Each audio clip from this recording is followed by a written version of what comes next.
Halo, aku Betty. Sekarang kamu lagi nontonin kolaborasi seru antara Potluck Podcast dengan Indonesia Fitness Expo 2025. Ini sebuah ajang kebugaran yang diadakan sama Asosiasi Pelatih Kebugaran Indonesia. Di episode ini, kami ngobrol banyak dengan pelaku dari dunia kesehatan dan kebugaran di Indonesia, mulai dari pelatih, dokter, bidan, pemilik gym, dan masih banyak lagi. Jadi stay tune, semoga obrolannya bermanfaat dan selamat menonton. Halo, perkenalkan aku Embun dan di sini udah ada Coach Email yang Halo. menemani aku di sini. Happy to be here. Oke. Nah, mungkin kan belum pada tahu nih siapa sih Coach Email. Boleh dong Coach perkenalan dulu. Oke, kenalkan nama saya Melita Mutia atau sering disebutnya Email atau lebih kenal sebagai Mimel. Aku seorang ibu dari 2 orang anak. Kemudian I'm also a fitness trainer dan juga edukator kalistenik untuk Asosiasi Kalistenik dan Street Workout Indonesia. Wow, mami yang powerful banget nih. Mami yang nggak bisa diam tepatnya. Oke, pecicilan ya Coach ya. Pecicilan. Oke Coach, di sini tuh aku pengen nanya Coach, gimana sih cara Coach Email mendefinisikan konsep self care melalui olahraga? Self care itu kan berdasarkan definisinya adalah bagaimana kita menyayangi diri sendiri gitu ya. Banyak banget di luar sana aku melihat, apalagi karena aku banyak banget klien perempuan dan juga aku sering bekerja sama dengan Strong Sisters Indonesia gitu, dimana kita banyak memberi ke orang lain, tapi lupa bahwa kita juga harus mengisi gelas kita, mengurus diri, kayak apa konsep yang kalau di pesawat itu loh Coach Embun, yang kalau misalnya si masker, kita pakai masker kita dulu baru kita pakein masker orang lain. Ya, kadang-kadang orang suka kebalik tuh, orang lain diurusin, diri kita sendiri lupa. Nah, konsep self care olahraga sebagai salah satu bentuk self care itu menurut aku penting banget, karena kita perlu menjaga diri kita dulu, badan kita, kebugaran kita, kemudian longevity kita, supaya kita bisa tanpa cedera, kita bisa bugar dan sehat walafiat untuk bisa mengurus orang lain gitu. Dan konsepnya itu mungkin buat setiap orang olahraga jenisnya berbeda-beda ya gitu. Wow, deep banget ya Coach ya. Kayak yang Coach bilang tadi, kita harus kenali diri kita dulu, kita harus sayang sama diri kita dulu. Betul. Baru kita bisa gimana sayang caranya sama orang lain. Wow, keren banget sih Coach Email. Nah Coach, apa benar bahwa olahraga dapat menjadikan bentuk perawatan diri yang efektif nih Coach? Definisi perawatan diri setiap orang beda-beda gitu ya. Buat aku, kalau misalnya kayak tadi Coach Embun mengatakan, ya kayak aku bilang, aku orangnya pecicilan, gak bisa diem, karena memang mungkin selain dari emang gak bisa diem, cuman menurut aku bisa melakukan itu karena aku berolahraga. Aku membayangkan kalau misalnya aku tidak menjaga kebugaran aku tidak menjaga kesehatan aku tidak merawat fisik aku secara seperti itu, bukan cuma secara estetika ya, tapi sampai ke ototnya, sampai ke kadar lemak tubuh, kemudian kesehatan dalam hal, kalau untuk perempuan kan hormon gitu yang sangat berkaitan dengan olahraga, sulit sekali buat aku menjaga orang lain gitu kan. Jadi kalau misalnya buat aku sangat efektif, karena kerasa banget begitu kayak seminggu nggak olahraga gitu kan, ya kan pasti Coach Embun juga ngerasain dong, badan malah nggak enak nggak sih? Betul, ngapa-ngapain malah kayak aduh kok malah pegel-pegel gitu. So menurut aku it's very effective. Iya. Kayak yang Coach Email bilang benar, karena kayak misalkan aku nih ya, misalnya olahraga kan memang aku jadwalin 4 kali seminggu. Kalau misalkan aku nggak olahraga 4 kali, cuman dapat 2 kali, itu tuh kayak aduh, uring-uringan banget. Iya kan? Banget, belum lagi moodnya kan yang kayak belum squat, belum apa, aduh. gitu bener setuju sih. Sementara kalau dapet tuh rasanya oke, udah selesai nih gitu. Aku gitu. siap buat hariku gitu kan. Iya sama gitu, sih. setuju sih. Dan itu pasti mungkin relate juga sih buat teman-teman yang lain di luar sana, mungkin yang memang mereka sudah melakukan gaya hidup aktif ya. Iya betul. Oke. Nah menurut Coach Email nih, apa aja sih Coach mitos umum yang beredar tentang self care melalui olahraga yang perlu diluruskan? Pasti kan banyak banget Coach, dari zaman dulu juga udah banyak banget, apalagi zaman sekarang mungkin orang-orang kan udah pada aware nih, udah pada mulai melek lah. Tapi menurut Coach Email sendiri, mitos apa aja sih yang masih perlu diluruskan? Tentang self care apa tentang olahraga tentang nih? self care. Tentang self care. Kalau yang menurut saya, apalagi aku sebagai ibu ya, menurut aku masih kental banget itu adalah self care itu selfish. gitu. Apapun bentuknya sebenarnya ya, apapun bentuknya, self care is selfish gitu, karena seperti yang tadi bilang bahwa mungkin kita dibesarkan, aku sih khususnya juga dibesarkan untuk dan aku nggak mengatakan ini tentang baik buruknya ya gitu, cuman aku mengatakan dibesarkan bahwa you put other people first. Kalau kita berolahraga kan buat diri kita sendiri pada dasarnya kan, it's for our kebugaran, our sanity, mengeluarkan energi. Dimana banyak yang mengatakan berani-beraninya kamu meninggalkan anak-anak di rumah cuma sejam nge-gym. Padahal buat saya and a lot of moms out there juga merasa kalau mereka tidak mengeluarkan 1 jam itu aja dalam hari itu, mereka berkeringat kah atau mengangkat beban kah atau kardio kah, apapun bentuk wujudnya, mereka malah jadi uring-uringan. Paling kayak kamu tadi bilang Coach Embun, pulang ke anak-anak gitu, jadi kesabarannya singkat gitu, pendek sumbunya gitu kan. Cuman sementara kalau kita ada berolahraga tuh kita ada rasa okay, I'm happy with myself, I'm happy with what I did. So kita membawa energi seperti itu ke rumah, ke anak-anak kita gitu. Buat aku sih yang paling utama harus diluruskan itu, karena dalam sehari itu kita punya 24 jam. Oke lah, kita minus tidur berapa sih? 4 jam. Oh, 1 ya? Itu saya doang yang tidur 4 jam. 6 sampai 8 jam 6 sampai misalnya 8 gitu jam. ya. Masih ada sejam dari 16 jam itu aja dikhususkan untuk diri sendiri, tuh enggak ada selfishnya sama sekali gitu. Bahkan dengan 1 jam itu kita seperti merecharge baterai kita kembali supaya kita bisa menjadi ibu yang lebih baik kembali, menjadi pasangan yang baik, menjadi teman yang baik, karena semua energi negatif udah kita keluarin ketika kita berolahraga itu gitu. Penting banget untuk kita meluangkan waktu me time selama 1 jam aja buat diri kita sendiri, biar kita bisa memberikan hal-hal positif ke lingkungan kita. Setuju banget, itu dia. Terus kan aura kita negatif tuh aura yang lain juga pasti negatif kan. Kerasa banget ya. Kerasa banget. Apalagi untuk orang-orang yang cukup menyerap energi ya gitu, yang kenapa dia menyingkir gitu. Sering terjadi. Suka. Terus gimana nih Coach memastikan bahwa rutinitas olahraga yang kita pilih itu benar-benar mendukung kesehatan mental dan fisik kita? Ini pastinya relatif buat semua masing-masing orang ya. Semua orang pasti punya preferensinya masing-masing. Cuman kalau aku, patokan aku selalu at least di aku sendiri dan klien-klien aku adalah setelah mereka berolahraga, mereka tidak merasa depleted. Kayak mereka bukannya merasa kehabisan energi, gak bisa ngapa-ngapain dalam seharian itu, malah mereka keluar dari situ merasa energized. Bentuk wujudnya menurut masing-masing orang beda, tapi kalau yang coach aku selalu bilang preference matters gitu ya. Preferensi itu berarti gitu. Jadi misalnya aku disuruh aku mau bilang aku disuruh Zumba, aku suka banget Zumba apa ya. Misalnya Coach Embun deh, misalnya oke Embun, ayo kita Zumba 1 jam. Kamu gak enjoy kan pasti keluarnya kayak melakukannya mungkin tersiksa. Keluarnya juga dari situ bukannya energize, tapi malah yang oh my god itu adalah 1 jam terburuk dalam hidup aku gitu. Beda banget gitu. Nah di situ kembali ya masing-masing orang sih ya, preferensi ya. Harus suka dulu berarti ya Coach ya. Iya, dan di situ juga kita menghormati atau menghargai pilihan orang. Bener. Gitu. Apa yang works for me belum tentu works for you gitu. Yes. Jadi emang kembali ke orang-orang masing-masing. Apalagi kan pilihan olahraga sebenarnya banyak banget dan nggak perlu di-compare juga kan. Banget. Dengan kombinasi yang berbeda-beda pun juga. Semua punya poinnya masing-masing lah ya. Iya betul. Nah, ada nggak sih jenis olahraga tertentu yang lebih efektif sebagai bentuk self care dibandingkan yang lain menurut Coach Imel? Ini berarti subjektif nih ya.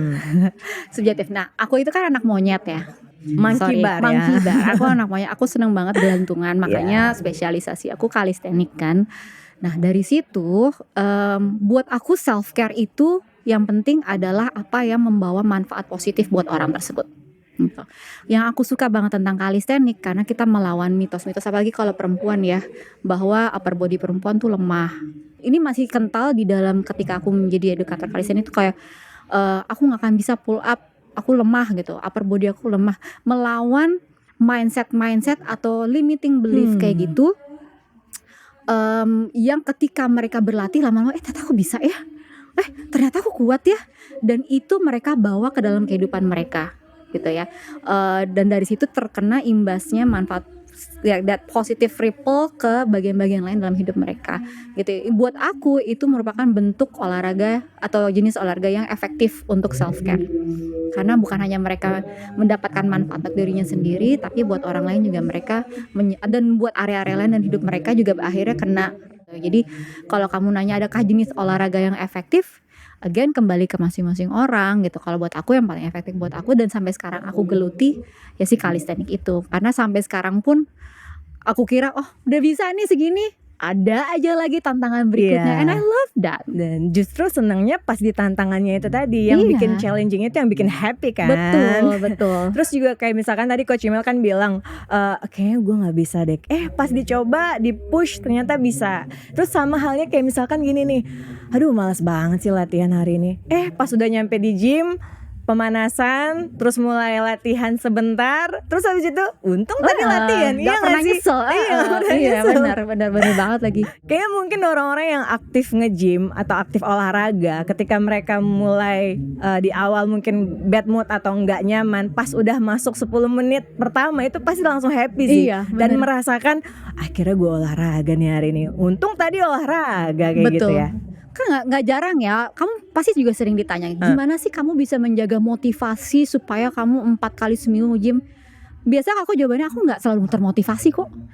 Nggak jarang aku kayak aduh males banget aku latihan hari ini, cuman udah di mana, kenapa belum dateng gitu. I have that support system yang ayo mulai latihan gitu. Dan benar kata kamu Coach Moon, ketika udah mulai warm up udah hilang tuh rasa kayak males atau rasa kayak nggak pengen atau rasa kayak energi low gitu. Tiba-tiba kayak oh enggak deh, saya masih punya energi buat latihan, dan pulangnya pun nggak pernah menyesal. Dan memang Coach Imel juga tipikal orang yang latihannya pasti rame-rame ya. Jadi pasti lagi ada aja gitu yang ngajakin, ayo di mana udah mulai nih gitu. Udah berangkat belum gitu. Iya. Pernah nyoba latihan sendiri tuh kayak bingung ya. Kerasnya lama banget ya. Justru ini kebalikannya Coach. Justru aku lebih senang latihannya sendiri. Karena gitu ya? Iya, karena kalau misalkan aku latihan rame-rame, aku malah pusing sendiri. Belum lagi ngantri alat, belum lagi kayak diajakin ngobrol. Karena menurut aku kalau misalkan aku mau latihan tuh aku nggak mau diganggu gitu. Itu tadi sih ya, preferensinya orang kan beda-beda. Balik lagi yang mana yang lebih nyaman itulah yang dilakuin gitu ya Coach. Betul banget, setuju. Untuk peran komunitas nih, pasti kan kayak calisthenics udah ada nih. Terus kalau misalkan saling mendukung praktik self-care-nya itu tuh gimana Coach? Gini, kalau misalnya komunitas calisthenics di Indonesia tuh masih mayoritas isinya laki-laki.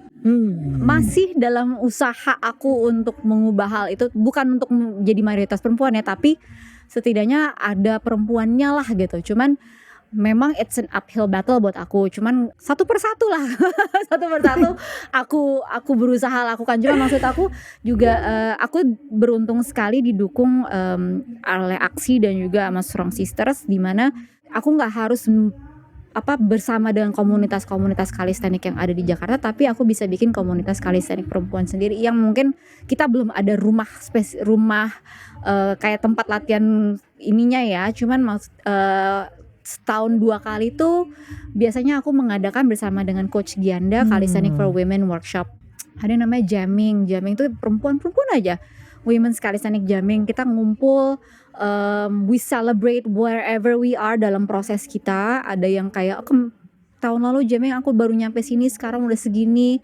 Kadang gak jarang juga ketika lagi jamming tiba-tiba kok aku bisa ya unlock apa gitu, and we celebrate together gitu. Jadi peran komunitas itu penting banget menurut aku untuk menjaga sustainability, karena apalagi perempuan itu we like having kayak misalnya kamu dengan naik motor gitu kan seneng banget, walaupun kamu latihannya sendiri tapi ada yang common interest gitu yang kita bisa berbagi, dan ada orang-orang yang kita ya gue ngerti nih, gue pasti bagian itu gue juga mengalami hal yang sama, and we feel like relatable sama orang lain, dan di situ kita merasa semangat bahwa ada yang pernah melalui atau ada yang mendukung, sehingga kita nggak tiba-tiba ngilang gitu dan gampang nyerah. Jangan nyerah dong gini gitu, ada yang marah-marah. Iya, itu penting banget sih. Nah kalau misalnya olahraga ya dalam bentuk self care gitu, dan di situ juga at least mendukung proses self care itu kan juga ada proses introspeksi gitu kan, nggak cuma sekedar do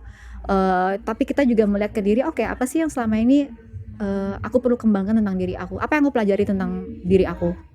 Contohnya aku dari dulu tuh saya miss mind block.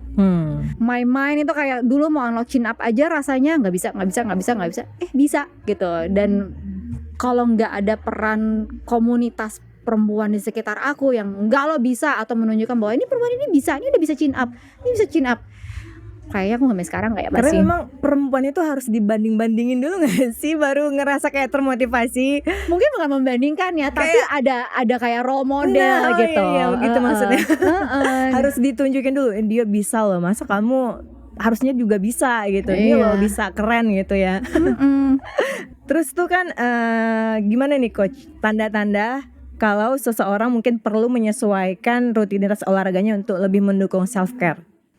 Oke, kalau misalnya masih dalam payung self care ya, masih payung self care itu kan dimana kita berolahraga sebagai tindak kita menyayangi diri sendiri, tapi tanpa merugikan area-area lain atau orang-orang lain dalam hidup kita. Mungkin yang pertama adalah apabila dia segitu fokusnya pada berolahraga menjadi prioritas sampai tanggung jawab lain dalam hidupnya keteteran. Misalnya, oh iya pagi nge-gym, ngantor siang nge-gym, ada gak sih kayak gitu nggak ya? Malam pulang kantor nge-gym nggak ada ya? Contohnya terlalu ekstrim ya. Oke, jangan. Ekstrim banget. Jarang sih itu coach. Jarang. Oke, tapi ngerti kan maksud aku di mana pokoknya hidup gue adalah gym gitu. Padahal kan sebenarnya fitness sebagai self care itu harusnya melengkapi hidup kita, bukan taking over our life gitu. Jadi memang kebugaran kita adalah prioritas, tapi bukan itu satu-satunya prioritas dalam hidup kita gitu kan. Itu yang pertama. Yang kedua adalah apabila dia nge-gym udah gak happy menurut aku, ngerti gak? Atau dia berolahraga udah bukan karena dia memilih, tapi karena terpaksa. Nggak tahu apakah kita fall out of love with that specific exercise, apa modality, atau mungkin dalam hidup kita jenuh gitu kan, ya udah nggak apa-apa, take a break, find something else, jangan sampai itu udah bukan jadi beban gitu loh. Mungkin ada reasonnya kali coach, mungkin kayaknya lagi stres kali, jadi Bisa ya kan, bisa. kan kita nggak pernah tahu orang Bisa punya masalah apa dalam hidupnya. Betul, Jadi itu bisa kayak banget. di-push setiap hari akhirnya latihan untuk ngilangin beban-beban dalam hidupnya. Bisa bang, jadi Tapi proses kan- pelarian gitu Bener, ya. jadi kan kita menghindar. juga sebenarnya nggak bisa nyalahin itu kan. Cuman kan akan ada waktunya nanti orang itu akan sadar sendiri, oh Yes. ini nggak bener nih Yes. gitu kan. Ini gue harus rubah nih, nggak bisa kayak gini terus. Nah, tapi kan kita nggak bisa menyalahkan karena kan Enggak nggak ada sama konsep salah atau benar sih, lebih ke bagaimana melakukan hal yang lebih tepat aja Iya, ya. bener banget. Menurut aku kayak gini loh, hidup kan kita selalu naik turun ya, Bener. kayak roller coaster kan. Gitu. Kalau misalnya lagi kayak yang Coach Mun bilang, lagi under a lot of stress, banyak yang dipikirin, banyak yang harus diatasi. Pertama, jangan jadikan olahraga itu sebagai pelarian gitu, kasihan badannya.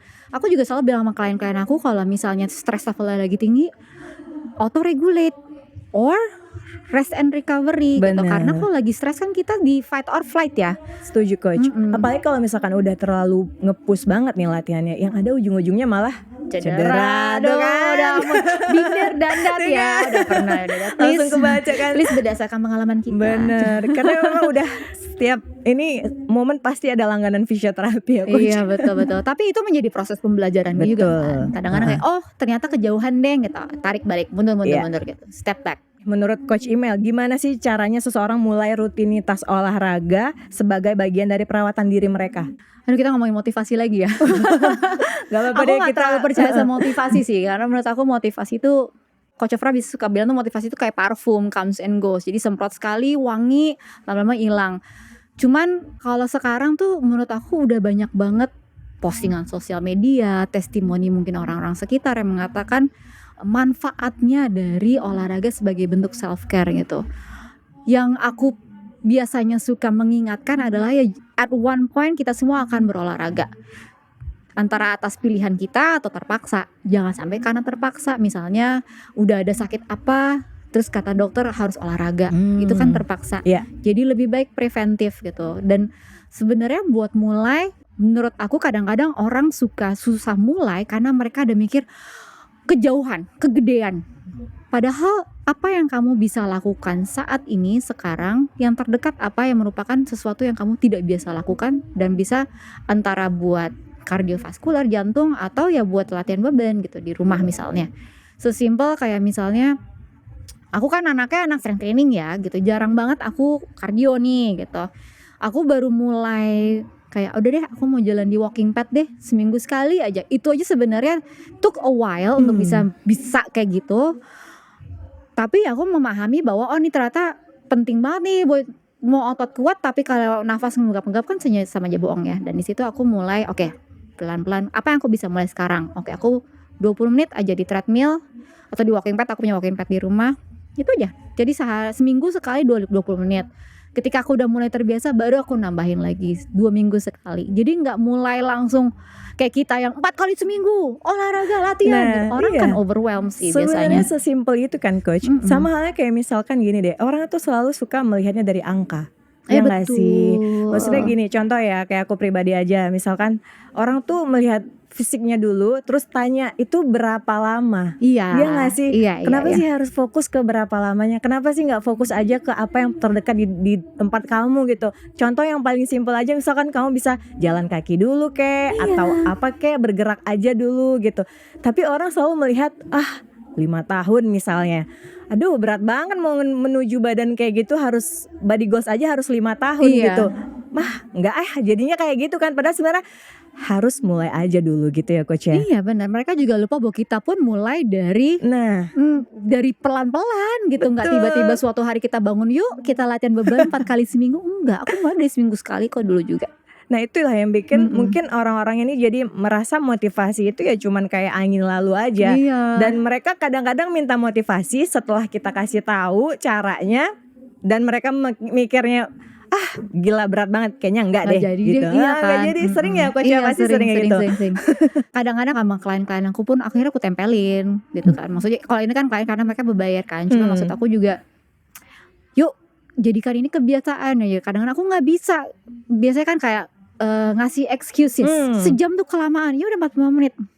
Bisa latihan 45 menit, bisa disesuaikan kok, semua bisa disesuaikan. Aku capek, aku begini. Ya udah datang aja dulu, nanti kita sesuaikan. Yang penting mereka hadir. When they show up, they stay consistent. Beda sama kalau misalnya mereka nggak datang. We can't do anything about it kalau kayak gitu. Sama halnya kayak misalkan aku punya temen nih coach, mereka suka nanya nih, misalkan mau latihan berapa lama sih, mereka tanya lagi dengan angka juga kan gitu, berapa lama, terus aku balikin nanya, kamu pengen olahraga, kamu bisanya berapa lama? Iya. Gitu kan, terus dia jawab, aku bisanya cuman 10 menit katanya. Apa yang kamu lakukan misalnya 10 menit jalan kaki? Ya udah jalan kaki kamu 10 menit tapi tetap kamu lakukan. Itu aja udah bagus.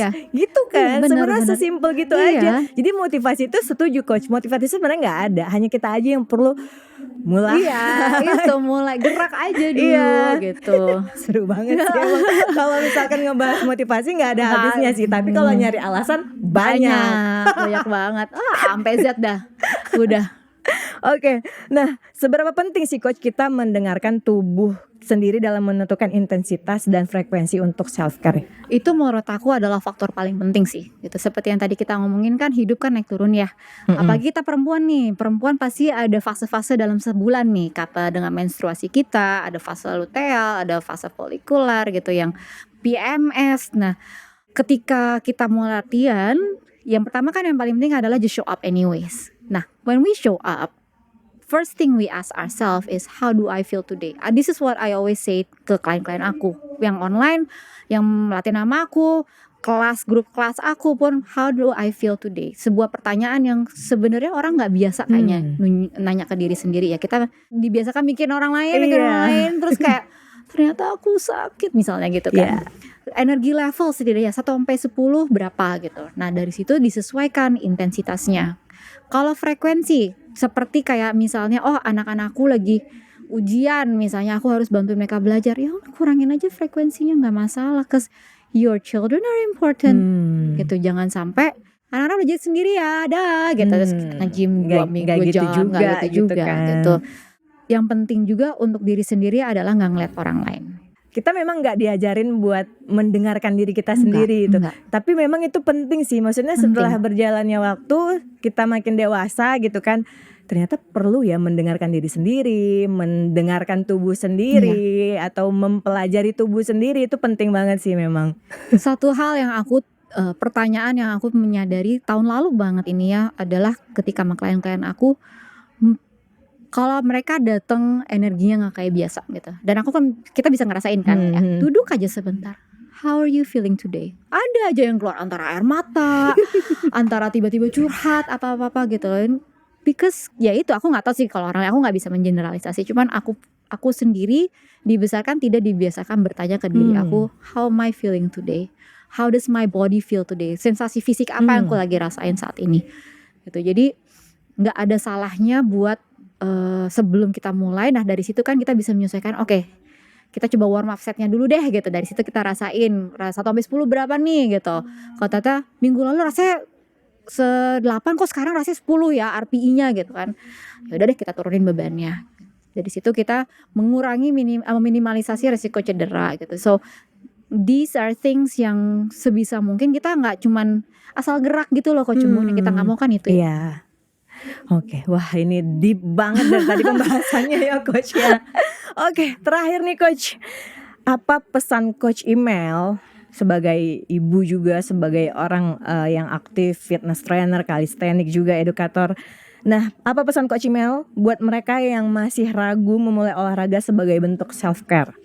Yang gini-gini nih yang biasanya kan adalah catchphrase ya, yang saya sangat tidak mahir nih, biasanya Coach Ofran yang jago begini-begini. Oke.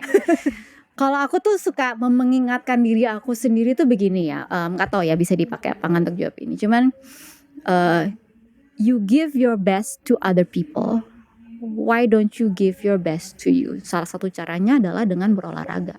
Karena nggak ada cara lain yang lebih efektif untuk menjaga kebugaran, kesehatan jantung dengan cara berolahraga sesuai dengan intensitas yang sesuai gitu sih. Buat aku sih itu. Termasuk mental ya Coach. Masuk mental juga. Oke lah, terima kasih Coach Email dan terima kasih buat teman-teman yang sudah menonton. Dadah. Terima kasih. Dadah.